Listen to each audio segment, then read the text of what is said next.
que voyez-vous ici? Vous allez me dire une falaise? Eh bien, pas tout à fait. Pour certains, c'est la Joconde ou le musée du Louvre à ciel ouvert. Oui, rien que ça. Je vous emmène au pays des fous, ces oiseaux marins qui ont beaucoup à nous apprendre.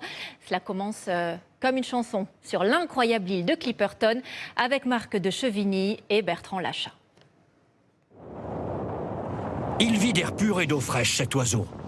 D'un peu de chasse et de pêche. Mais bon, jamais rien ne l'empêche de chercher aussi l'amour. Et dans ce grand océan, le lieu de toutes les rencontres, c'est Clipperton.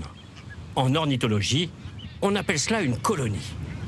Clipperton héberge la plus forte concentration de fous, ces oiseaux marins menacés.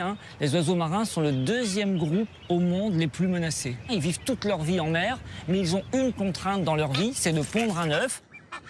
Et cela fait de Clipperton un site unique et précieux pour les scientifiques de la Ligue de protection des oiseaux.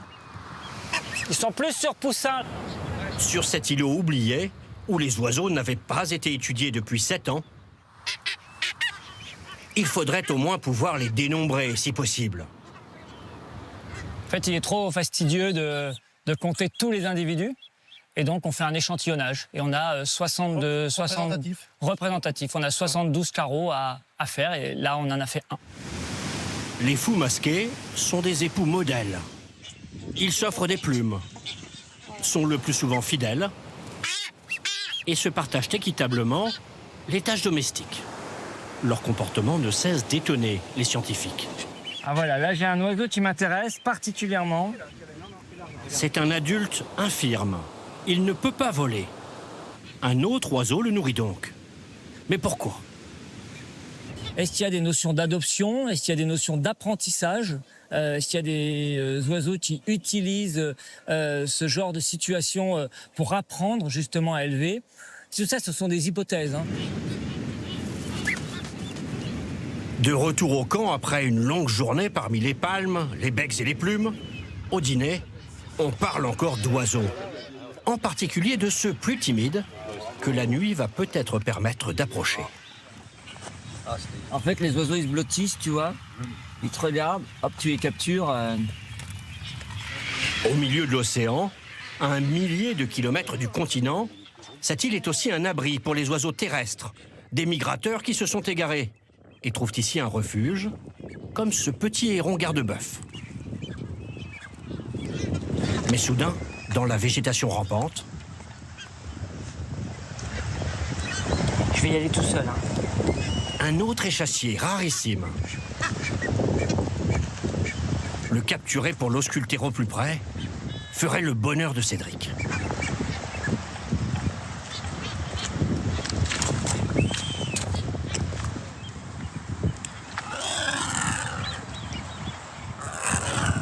Là, on est encore dans une nouvelle espèce d'oiseau migrateur. C'est un butor. Je suis très content d'avoir rencontré cette espèce. On n'avait pas encore rencontré sur Clipperton. En France, il en reste 150 mâles chanteurs. C'est une espèce qui est complètement en voie d'extinction.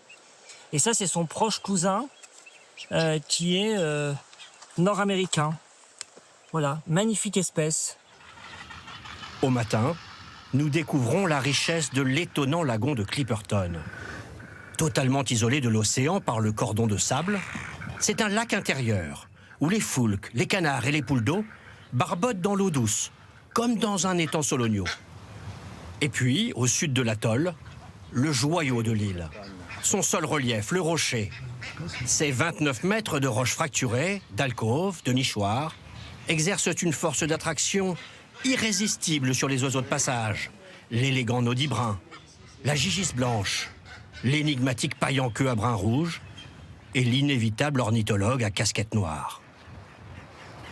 Waouh, waouh, waouh. Là, c'est vraiment parmi les plus beaux sites ornithologues que j'ai pu voir. C'est la Joconde en milieu naturel. Ça fait partie des joyaux. C'est le musée du Louvre à ciel ouvert. Et on a obligation de protéger ça. Émerveillement total à la tombée du jour. Lorsque le soleil, avant de se diluer dans l'horizon, enflamme le rocher, il se teint alors d'ambre, de bronze, d'or. Les lumières sont incroyables. Il y a des oiseaux partout. Tout le monde rentre là. Tous les oiseaux rentrent. Et du coup, c'est trop beau. C'est vrai, semble nous dire l'oiseau. Pour quitter un tel endroit, il faudrait être fou.